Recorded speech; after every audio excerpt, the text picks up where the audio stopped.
WARDOGS. Okay, this is the next potential good FPS. Potential. They all have fucking potential, bro. Okay, this is the only one. There's no... Who the fuck else is developing shit? This is the only one. I don't know. Everything that happens in a match, every vehicle bought, every bullet loaded, every weapon fired, every base built, and every building destroyed. They're all decisions. These are the only... Okay, look. I'll give it to them. These are the only devs that look like the destruction is really good. New devs. Good destruction. If you have good destruction, that means you know what the fuck you're doing. Okay? The finals. Battlefield. And that's literally it. There's no other game that does large-scale destruction well. Made by one of 100 players in the exactly. match to There's help no their other team game. and earn themselves cash. Because of our cash system, every second-to-second choice has weight and value, giving you a reason to keep playing. Ultimately, we're putting high-stakes tactical team play back into all-out warfare.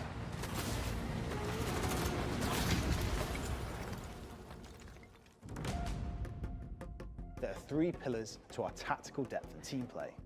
Believable foundations, depth and decision-making, and player-driven all-out warfare.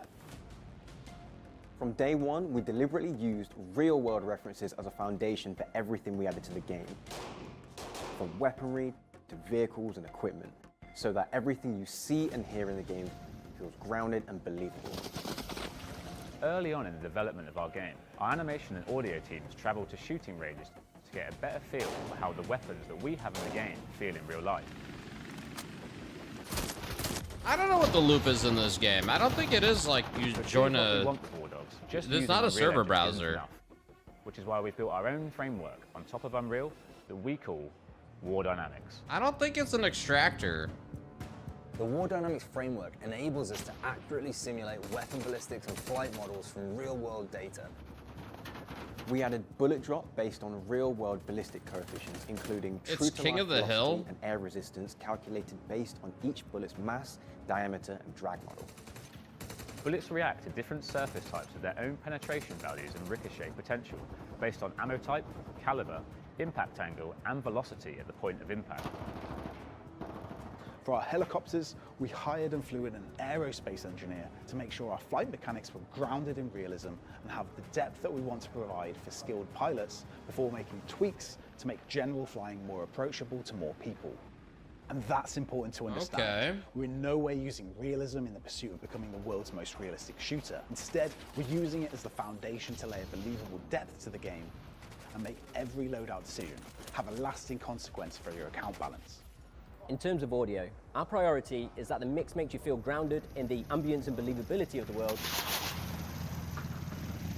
whilst balancing that with subtly dialed up gameplay cues for key information when you're going to need it most. From hearing a volume distinction between the friendly and enemy footsteps, to subtle confirmation audio. Yeah, like, I think this game actually looks like it doesn't look bad. I know, we all have fucking FPS shit fatigue. And like, oh, this is gonna be the next one. This one actually looks like it doesn't look plastic. It looks like maybe they got something. Maybe. These gameplay-driven audio cues allow you to react and adapt to threats in the heat of the moment. Another example is whiz-bys. From hearing a single whiz-by shot, you can understand the grouping of the caliber, whether it's small, medium, or large, and if the weapon was suppressed, and the direction of the shooter. So for 9mm rounds, they will sound and feel less threatening, as they deal lower damage and have a different sonic signature compared to a sniper cracking a 50 cal round right past your head. Or an artillery shell about to impact right next to you.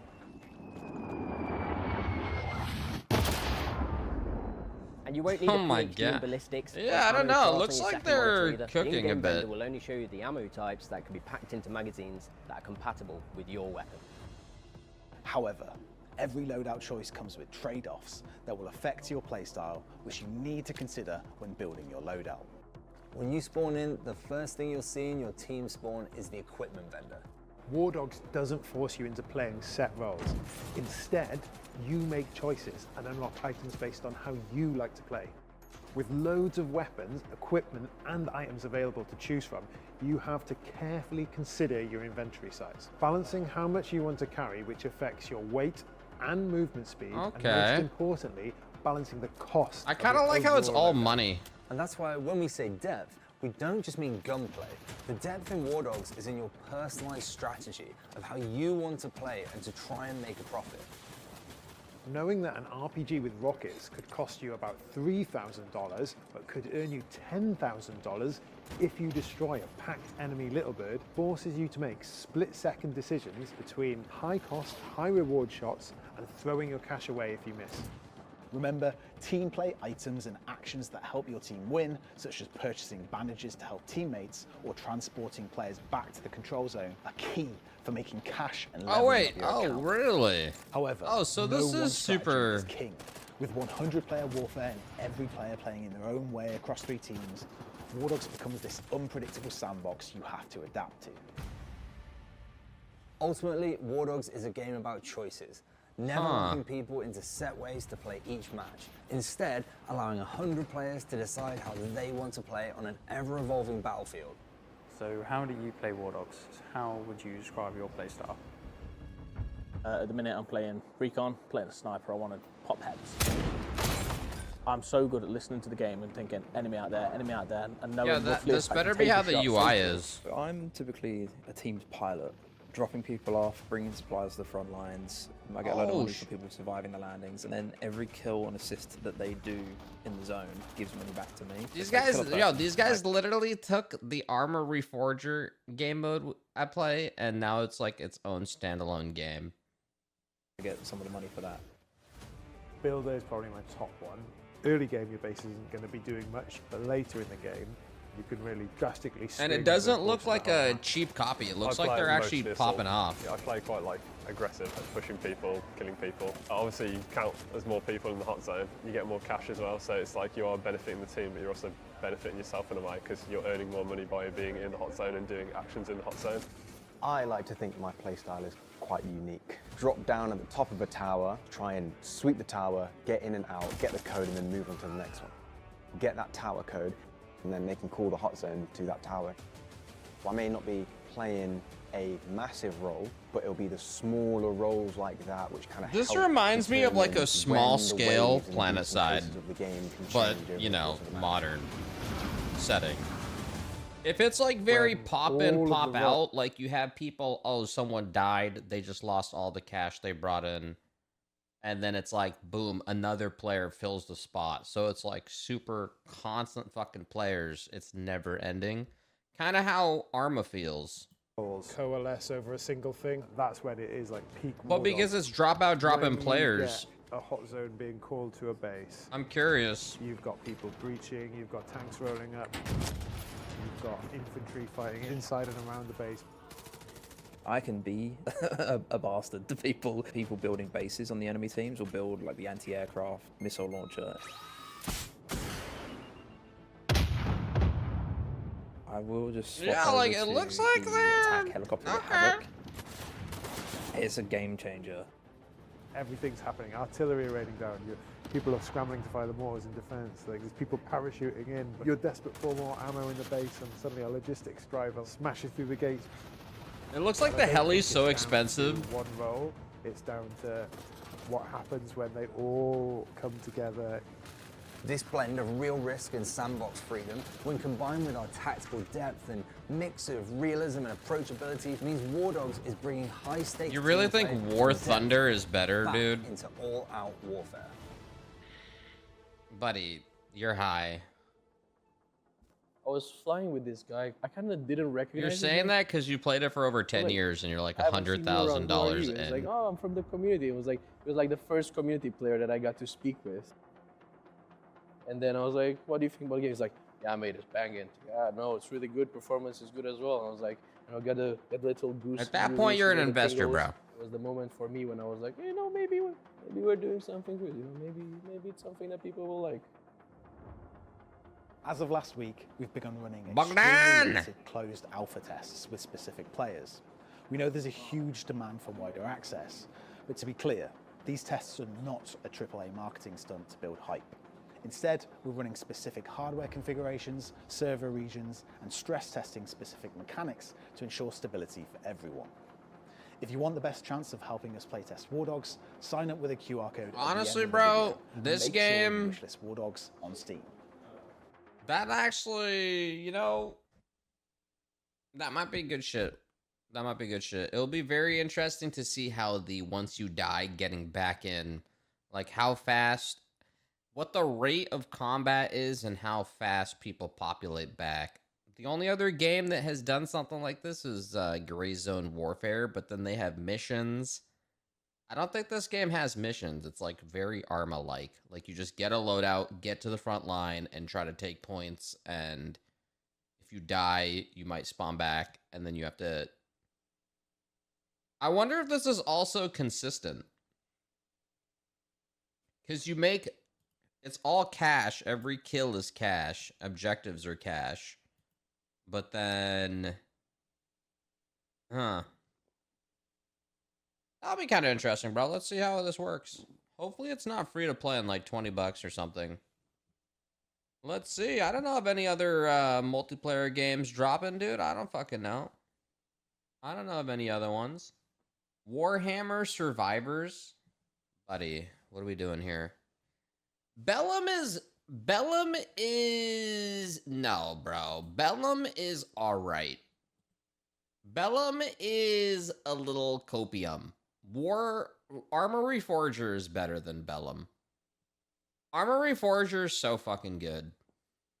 Like, after being enlightened and playing that game and seeing actually how much fucking depth and how sick the game looks and plays, they did so good with Armory Forger. Bellum is like... Bellum could be a mod in Arma and be executed better. Well, whatever. Let them, you know, make their own. Let them make their own little standalone. Zero hackers in Arma. Arma is more like scripters. I don't know how it is with Reforger. Peggy 7.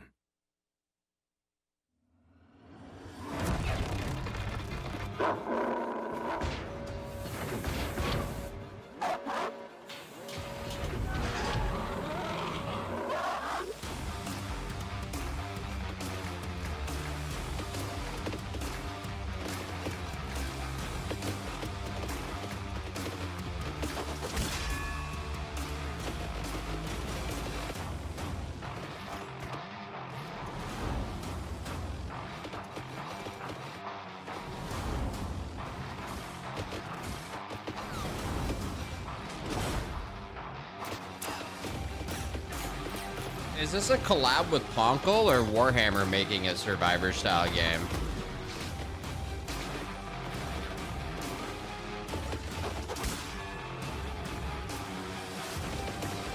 Oh, it's a collab? Oh.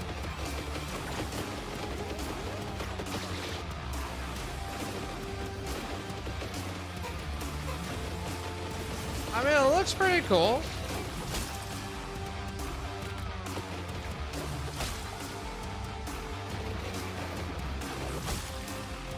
Am I gonna play it right now? No.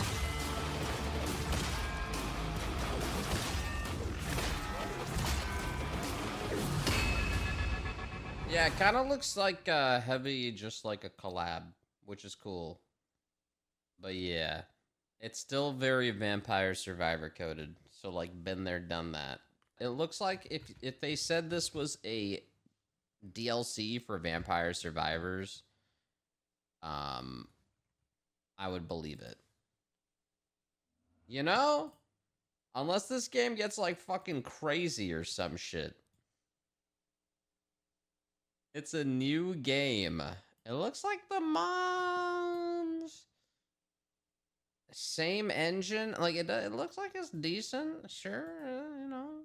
It looks like there's a lot of unique assets and like different things. 007 launch trailer. Oh shit, definitely beating this game. I didn't catch your name.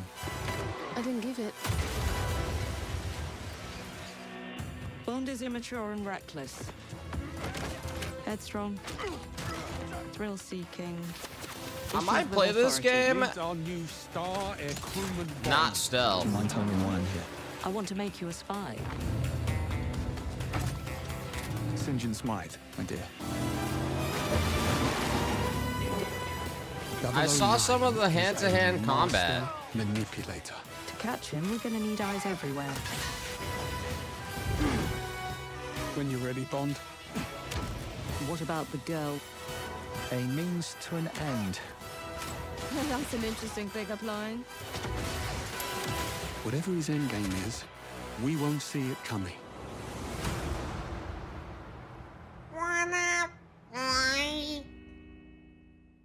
Yeah, I saw some of the hand-to-hand combat. Yeah, I heard the Batman Arkham animator worked on this game too, I heard. So, yes. Wait, did they really post this? Okay, dude. Why is Xbox randomly posting this, dude? 31 minutes ago, dude? Okay, dude. Someone had a heart attack. Why is Xbox... This is from today. They just they are confirming this. November 19th. I mean, obviously November 19th, you know, but... It's on Rockstar's site. Well, this has been known. I'm just saying. They're just kind of... We haven't heard any update, so they're just, like, throwing this out there all of a sudden. Doesn't say the year... Shit. Yeah, this is like engagement bait from Xbox. Anything GTA related will get likes. Pile it on to an established gaming account. I mean, come on, brah. Easy points. That's like an easy dunk. Okay, quota met. Just post something about GTA. I have to hit 20,000 likes. Just post something about fucking GTA. They eat that shit up. Dawn of War RTS. Let me see. Peggy 18. In the grim darkness of the far future, there is only war. And on the distant world of Cronus, it reignites once more. A world scarred by ages past, harboring relics of power long forgotten. 4 armies, 1 war. The Space Marines, the Adeptus Mechanicus, the Orcs, the Necrons. Duty, knowledge, brutality, annihilation. The next chapter begins September the 17th. But on Cronus, war does not end with a single campaign. Over time, the conflict deepens, beginning this fall with Crusade Mode, a living campaign of conquest where every decision matters, every victory reshapes the battlefield, and every loss echoes across the war. Build your army, dominate the map, command leaders and armies. On Cronus, the war never ends. I wonder how this game is gonna be. It looks like it could be a good RTS. The addition of Lord Armnock and Guzcutter. Some good 1v1s. Play and share your own battles with the mission editor. Return to Aurelia, homeworld of the Blood Ravens, where ancient relics ignite deadly new conflicts. And finally, the war is reborn. A new campaign, a new force rises. One planet, endless war. Cronus, remember. I mean, the detail in the fighting looks really good. But that looked like it was a 1v1v1v1 or something. Yeah, it kind of looks like heavy on the action when you send the units in. Let's see, brother. Hellraiser. This game looks like it's gonna be fucking insane, but it looks like they're actually cooking with this one. The lament. Like, this is gonna be a good playthrough. Indulgence begins. You long to see them hurt. You want your hands to do the hurting.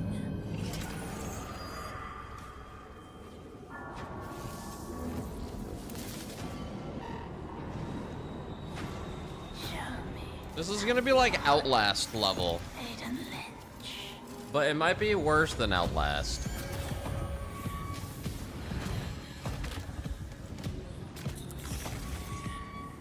Yeah, this actually looks like it's gonna be worse than Outlast.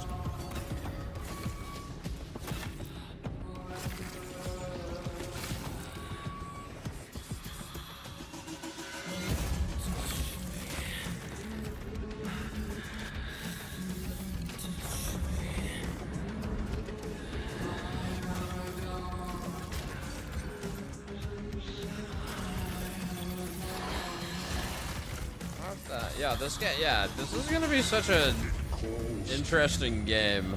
Huh. Body horror is not scary. Yeah, I think it's gonna be more thriller. Like gore thriller. Destiny. RIP. Fucking Ubisoft. RIP.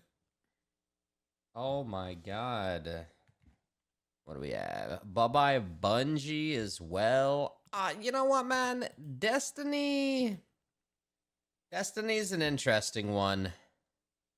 It is an interesting one.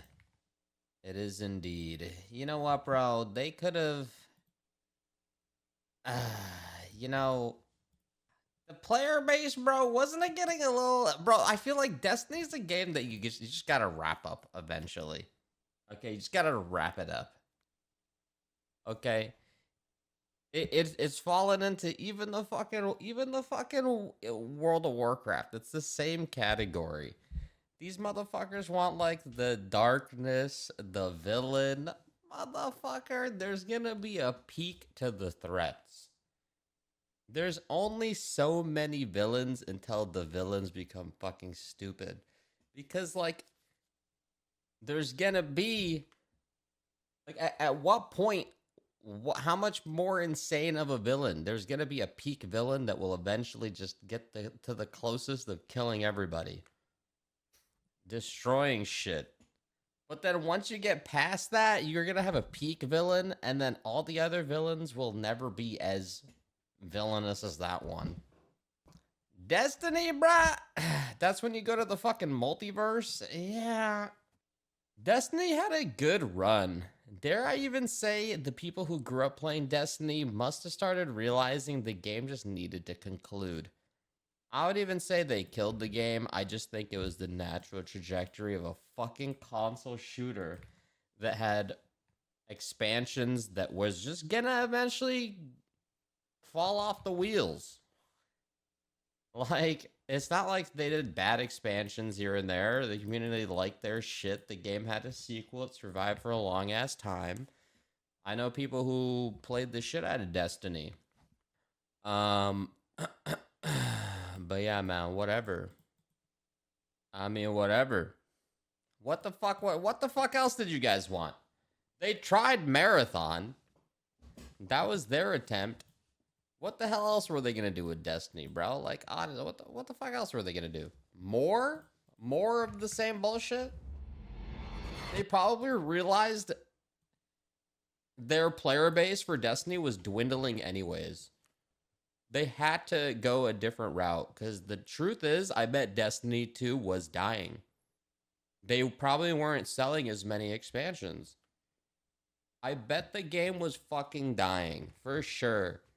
But like any motherfucker is gonna do the thing when a game's servers are dying or the servers are shutting down. People are like, "Oh my god, that game was so good, bitch! You didn't even fucking load it up. That's why it died."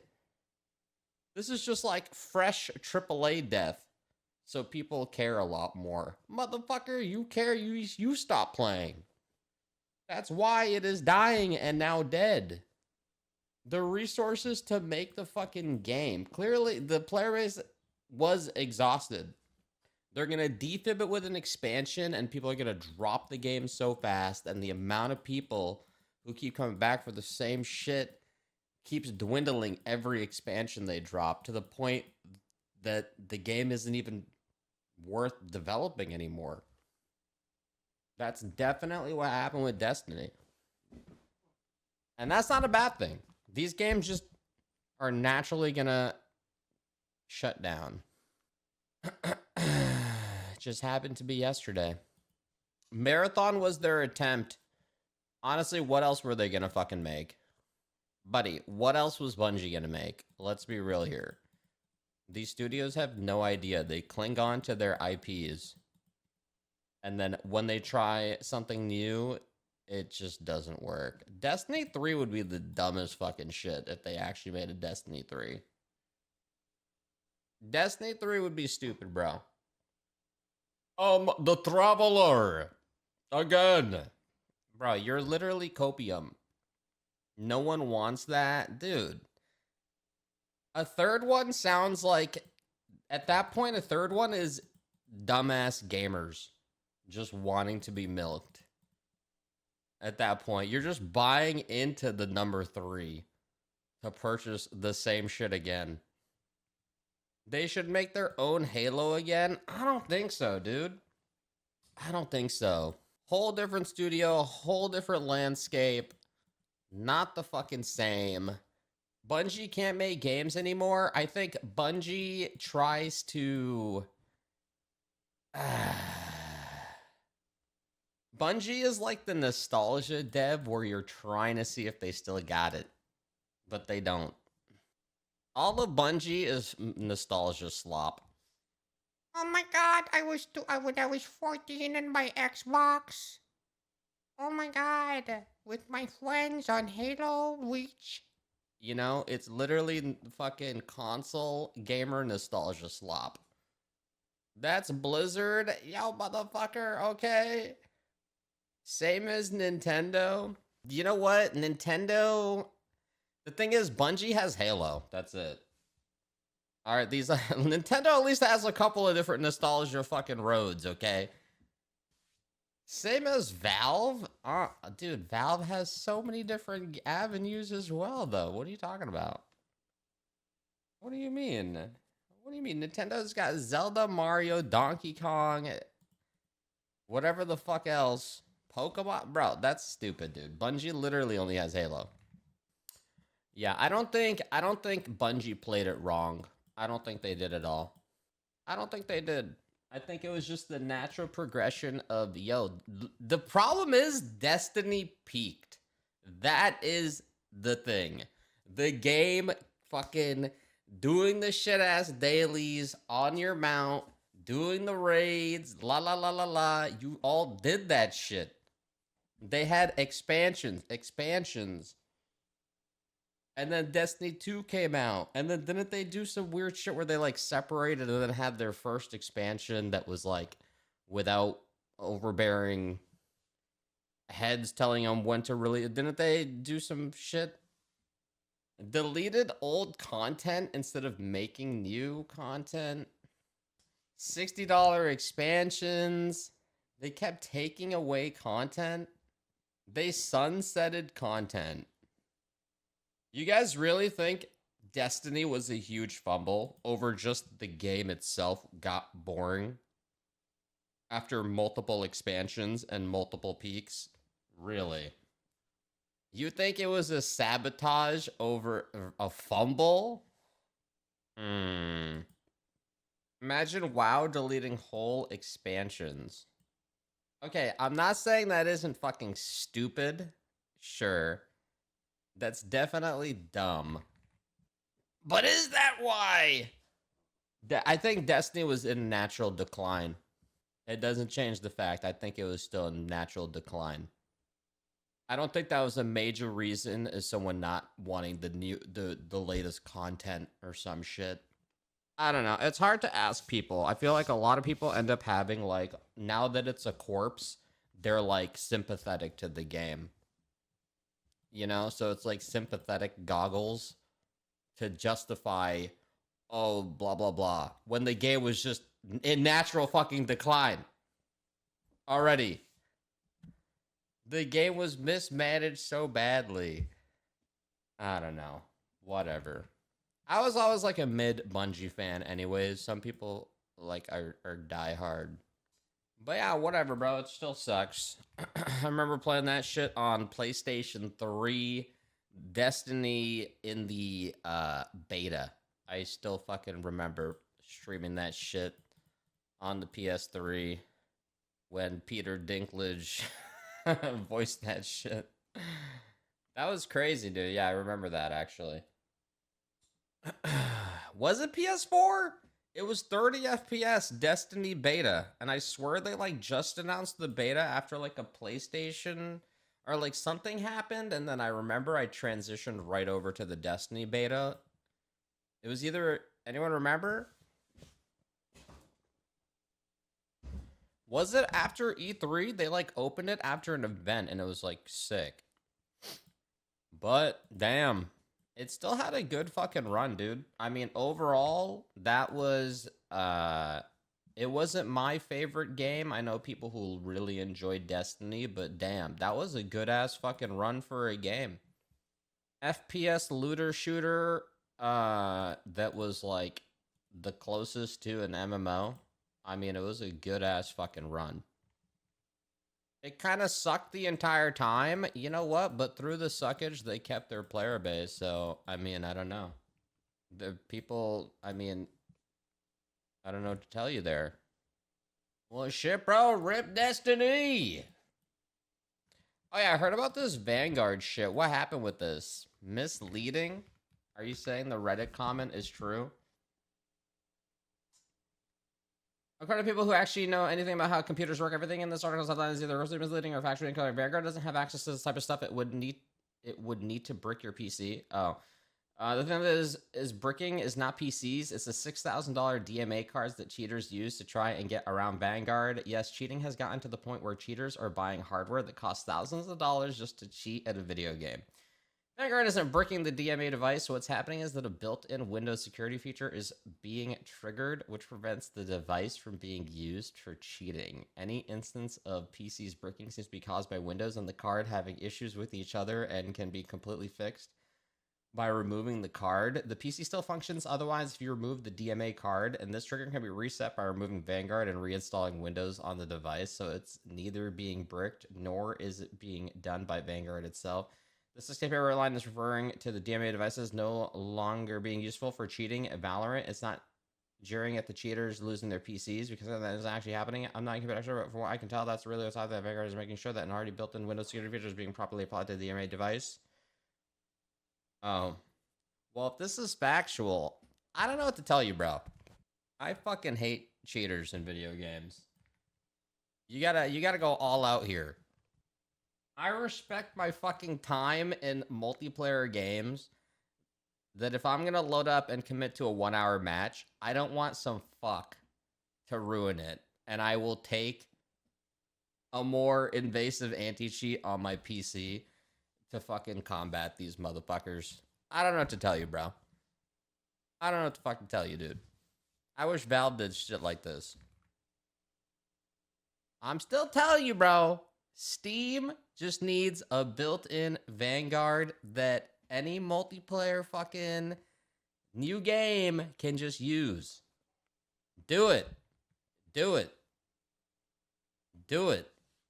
It'd be amazing. And then they could just have it so, oh, it's on Steam. Oh, these new games, all these new games have it. You can connect it to Steam Guard. Even though Steam Guard's for your accounts, whatever.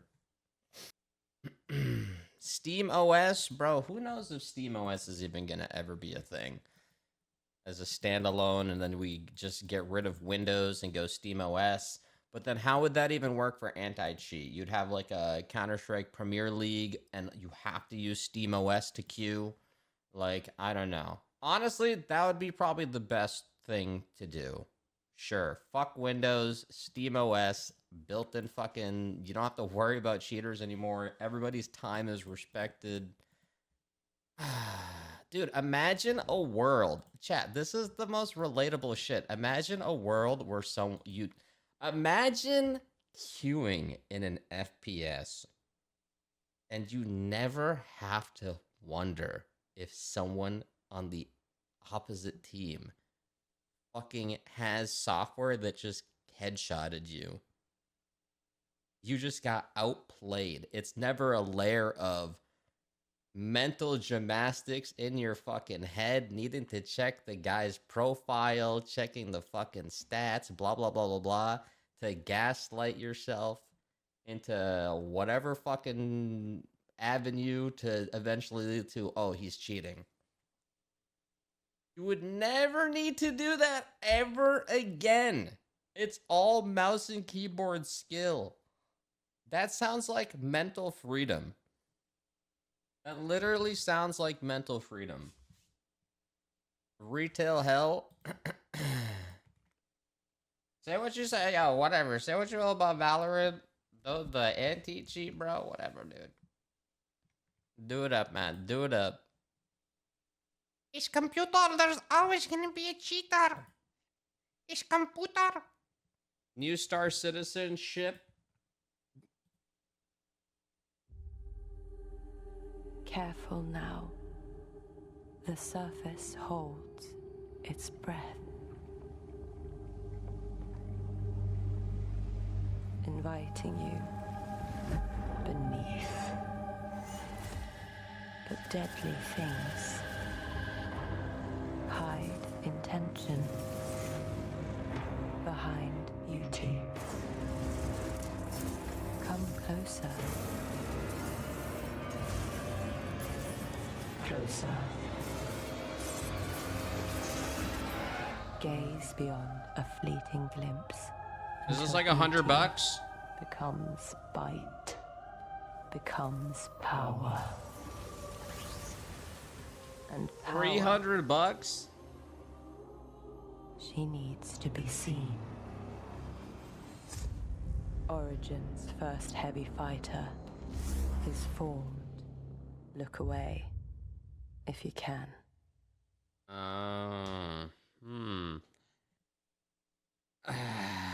Read the comments.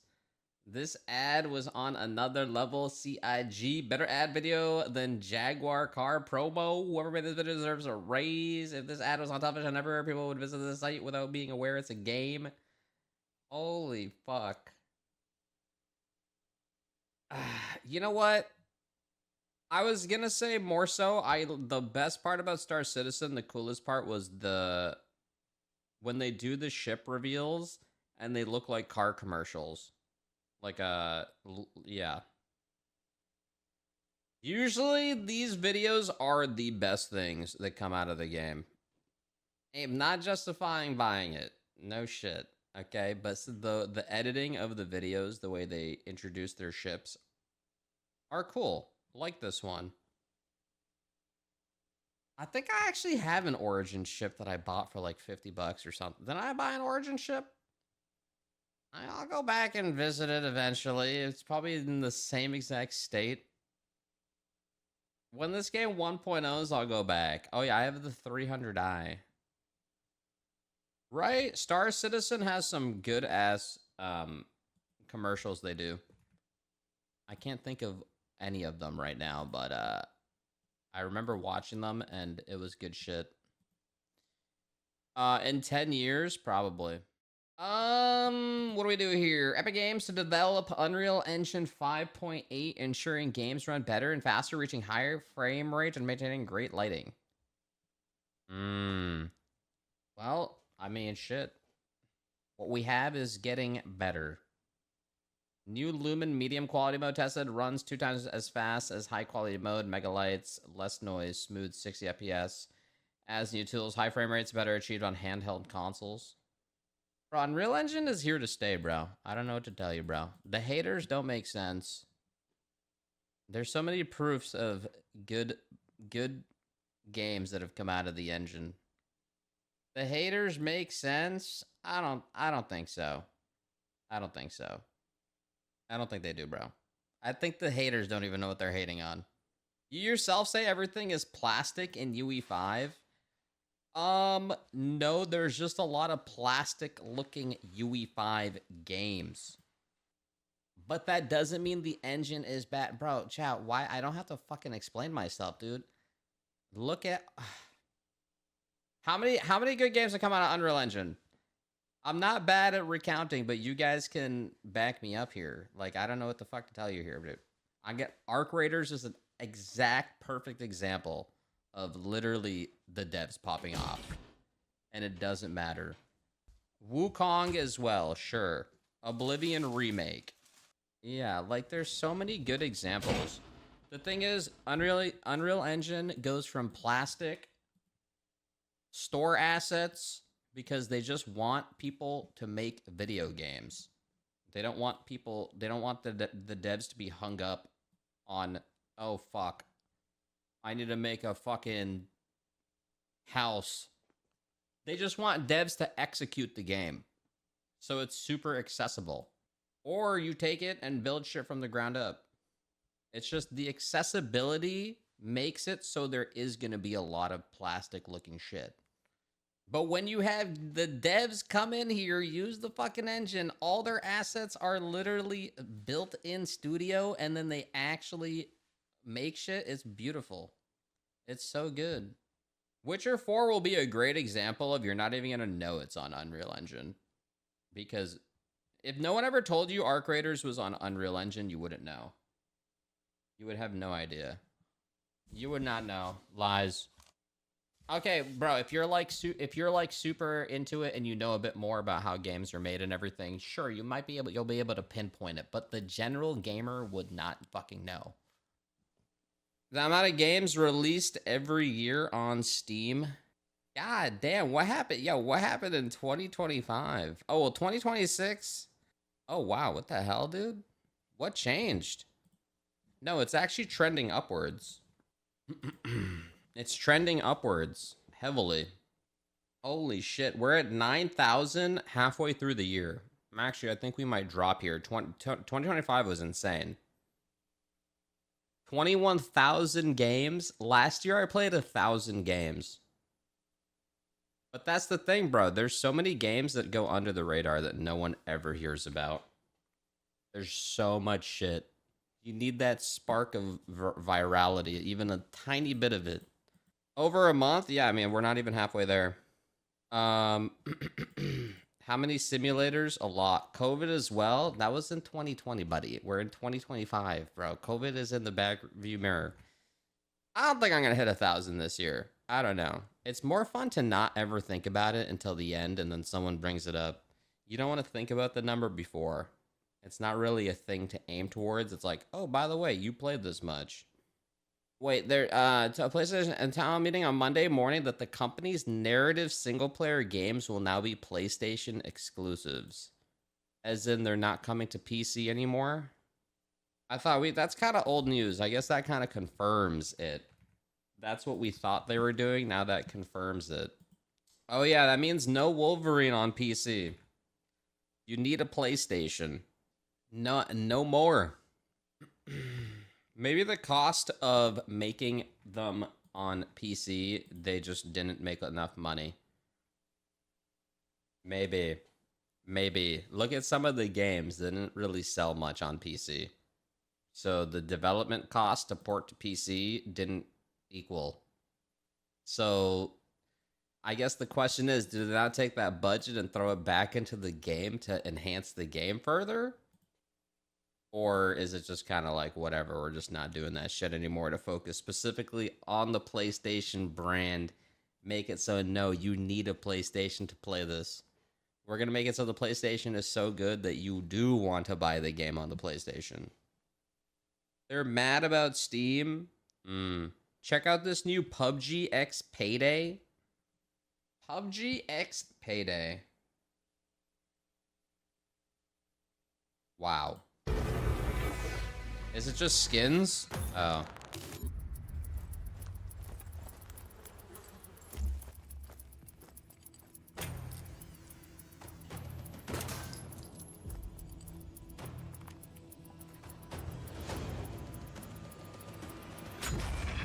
All units be advised, robbery in progress in the Diamond District. It's a game mode? Oh.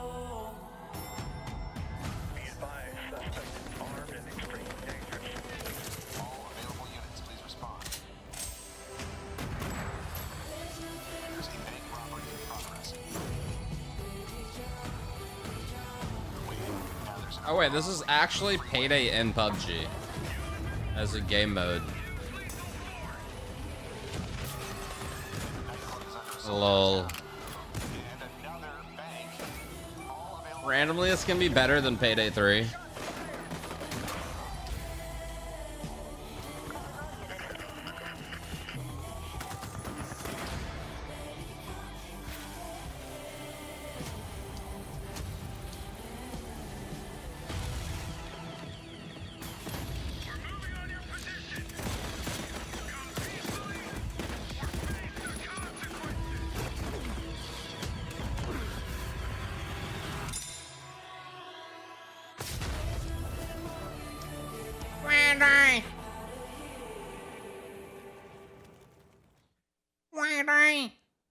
That's cool, man. One guy pogging in the chat. I see you, brother. Wait, what is this? The Outlast Trials. This game's still going on? Limited time game event.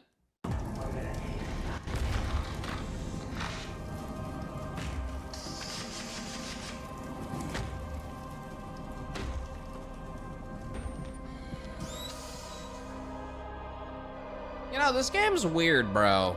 This game, I never really got the loop. This game always felt like you played it once and it was like, that's cool. And then you never wanted to queue again. They're still developing it though. The replayability factor is not really there.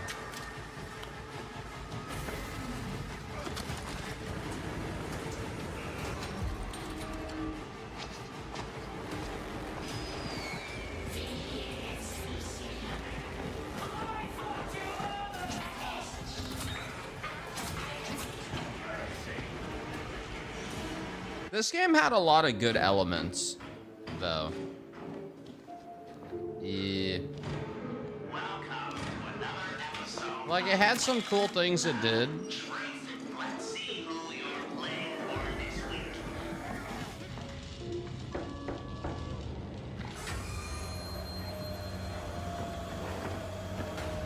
Fun to revisit?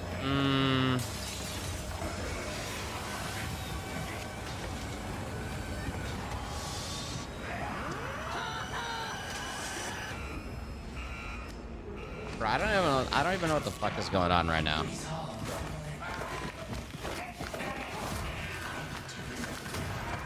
Okay, those were all AI just like killing the players. Okay.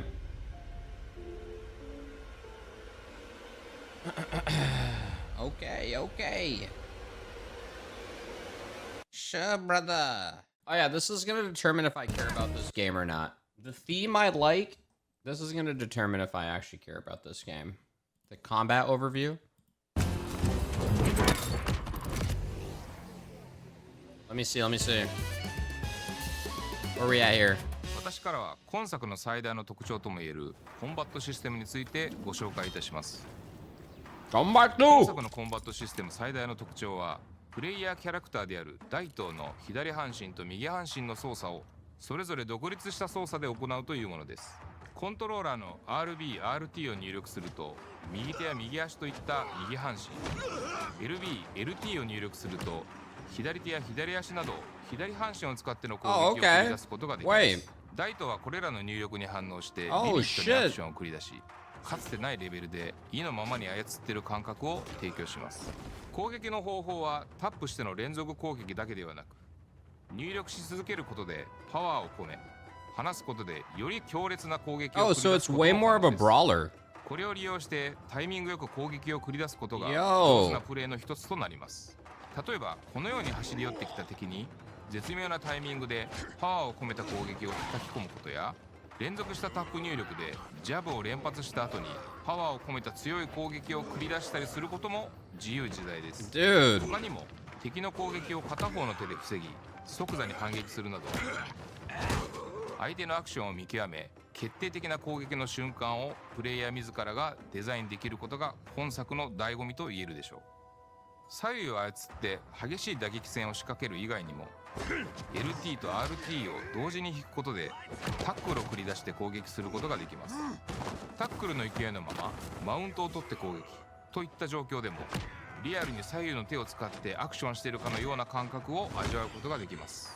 本作のもう一つのコンバットシステムの大きな特徴に武器の存在があります。大刀は素手での戦闘のみならず包丁、ハンマー、刀と様々な So this is like Samson, but the devs know what they're doing? 本編の壮大な物語の多くの局面ではこれらをいつ装備しどう戦っていくかが生き残っていくための鍵となってきます。大刀がその人生を歩んでいく中でより強力な I'm kidding, bro. That game, I hope they make a sequel. 古くからの技物や新たな製法で生まれた品など様々です。新たに手に入る素材を武器に注ぎ込むことで殺傷能力の向上や追加性能の解放も可能です。積極的に武器の入手とアップグレードを行うことで生き残るための手段が増えています。That was one of my favorite games of the year. ストレンジャーズ・アイ・ヘブンではこうした基本的なアクションに加えて高速移動する車中でのバトルや敵を一瞬で倒すことができる大技、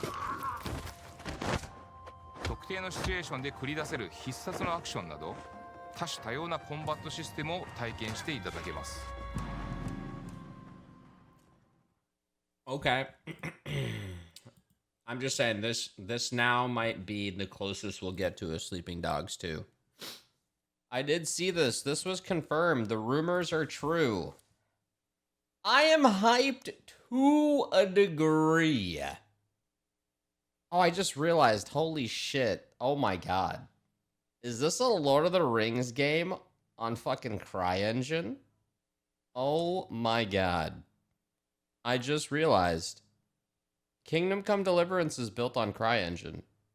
Wait, Unreal... Oh, did they confirm what they're doing? That would be insane. Warhorse is testing UE5. Yeah. I think CryEngine might be different. Because CD Projekt Red abandoned Red Engine, right? Because they were like, this thing's a piece of shit. And then realized, okay, our workload and the way we can get shit done makes way more sense.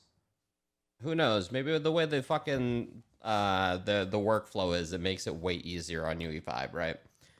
Who knows? Maybe they'll... I feel like CryEngine's different. It's different. Because Red Engine, the only people who use it was CD Projekt Red. It's in-house, abandoned in-house engine to go to UE5. CryEngine is established. But yeah, I didn't realize that. I hope it is CryEngine. I don't know.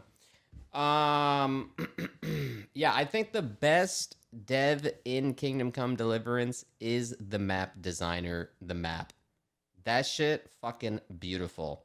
Holy shit. Some of the best forest and foliage with all the fucking games we've played where there's a lot of vast forests and shit. It's a top contender. Combat, inventory, some of those things are alright, but it's not something they like fully excel at. Dude, if you think the combat is good in KCD, I feel like you're synonymous with the motherfucker who thinks like Fallout combat is good. It's okay.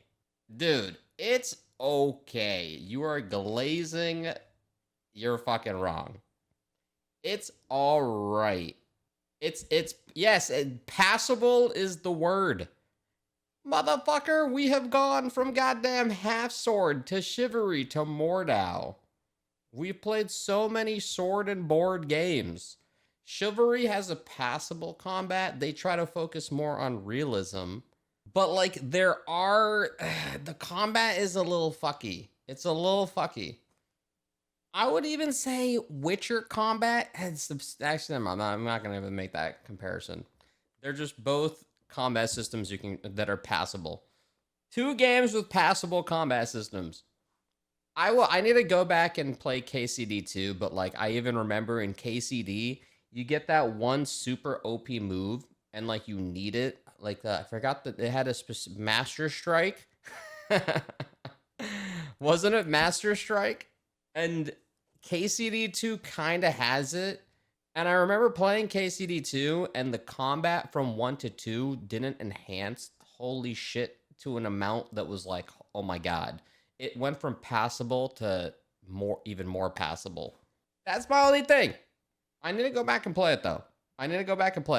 This is how I'm recollecting it from KCD 2 launch. This was motivated me to go back. Now the question is, out of any dev that could be making a Middle-earth RPG, and now off of every single Lord of the Rings game that has sucked balls, Tales of the Shire, Gollum, whatever, these are probably the best devs that have been given the IP. These are also where I'm playing this shit when I'm like 40 or some shit. This ain't coming out anytime soon. This is like, I think they're still on pen and paper or running it through their AI shit now that they use. I don't know what the fuck they're doing. Maybe that was one of the stipulations. Maybe like the people who give out the Lord of the Rings IP, they're like, they need to use AI. No. You can do this, but in the contract, you have to use AI. No. They don't even know what they're saying. It's just a buzzword.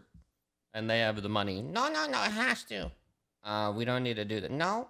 Do you guys use the AI? You have to use the AI. They'll put more gay scenes? Bro, you're still worried about that shit, bro. At this point, bro, just come out of the closet, buddy. This guy's already fucking panicking. They haven't even started and this guy's thinking about it. Bro, they haven't even started. I'm thinking about fucking Gandalf, the orcs. And this guy's already thinking about, bro, they haven't even wrote a single line of code.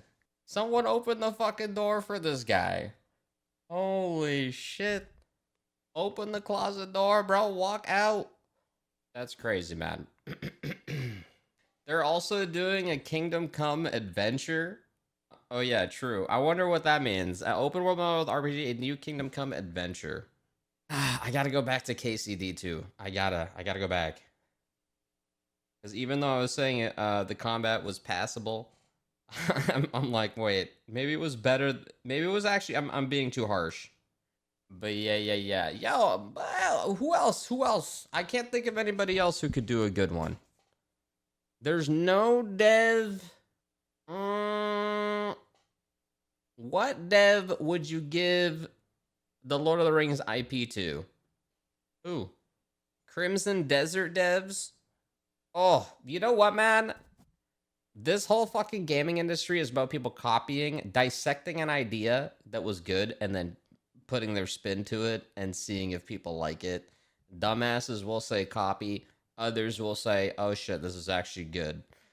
Any other RPG going forward that does open world, take a fucking book. Take notes from Crimson Desert. The exploration was so good. And the rewards throughout the map were so good. If you had that type of exploration in a Lord of the Rings map, that would be so fucking good, dude. That'd be so good. We need more of that. Dissect that shit and put it in your RPGs. Do what they did. They know what they're doing. 8 years in development. God damn, what a payoff. Holy fuck. 8 years in development. You look, launch day, you get shit reviews, and you're like, motherfucker. Aware. Motherfucker. And then, goddamn, the players are like, whatever, this shit was so good. Knock it out of the fucking park. But yeah, man. Do you think CDPR would do a good Lord of the Rings game? If it was heavily RPG, like if you wanted to have podcasts with Gandalf and everybody, to me, no, that sounds kind of boring because everybody knows the fucking gist to Lord of the Rings. We don't need to talk to an NPC for an... To each their own. To each their own. They're good with lore. If it's more original lore, I'd rather more action-oriented for Lord of the Rings because the theme of Lord of the Rings is so implied. What do you mean such an L take? Go read the fucking book or some shit. I don't know. A more RPG Lord of the Rings with a Witcher design? I mean, dude, Shadow of Mordor was great, bro. Shadow of Mordor was great. The combat was good. The story was 50-50. You know, If it was more Shadow of War, fine. How about a fusion of more Shadow of War style combat with Witcher 3 more narrative? Narrative on the Witcher 3, combat on the Shadow of War fusion. Everybody's pogging. People hated the story of Shadow of Mordor. Hence why I said the narrative is more Witcher. The Nemesis system was cool. I mean, shit, I hope it is like, there's a bounty system. There's like fucking orcs and elves you gotta go kill. We'll see, man. I'm still skeptical about the combat, dude. Warhorse Studios, the combat, brother. Let's see. Still good devs. Still really good devs. Will probably be a third person due to license. True. Has there ever been a first person Lord of the Rings game? I don't think so. It's almost like because they always want you to show the character. They don't want a first person view. They want, like, if you're playing fucking Frodo, it needs to be third person. Like, the Frodo needs to be, you're not going to see in the eyes of Frodo. You're going to be above. Yeah, so I think that kind of guarantees, unless this is this is going to be their first person. That's the other thing. This game, the studio this studio has Kingdom Come Deliverance and Kingdom Come Deliverance 2. That's their only games. So if they go third person, this would be their first third person attempt. True. I mean, the guy who made this studio did make Mafia, which was a third person game. That's the other thing. And I don't know, bro. It's not just that. It's not that simple. It's a whole directive change going from first to third person, I feel like. Right? I don't think it's just add it. KCD would be more fun with chivalry-like combat. Yeah, if it was more Shiv style, but then a bit more realism. Oh yeah, this dude right here. Kingdom Come Deliverance director Daniel Vavra is stepping away from game development. The writer and designer will instead helm efforts to produce the Kingdom Come movie. Oh yeah, it was a movie. Yeah, this was the dude who, he was the director, writer, and game designer. I thought this guy made the studio, Warhorse.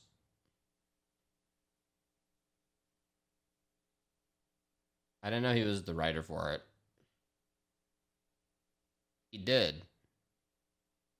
He made Mafia and the studio. Oh, he is the co-founder? Oh. I mean, shit, bro. A Kingdom Come Deliverance movie. Wow. Huh. I mean, it's a tale of the son of a blacksmith who's a fucking regular-ass motherfucker in the 17th century or whatever. Who then, like, slowly moves through the ranks. Yeah, who's directing it? Or 14th century. When is this shit? I mean, it's more historical. It's a historical game over Christopher Nolan, maybe. Spellcaster's Chronicles shutting down. Oh my god, bro, this game didn't even take off. It was stuck on the landing. It was stuck on the fucking landing strip. Holy shit, dude. I played the demo for this game. Wait, did this game even come out? Yo, fuck bro.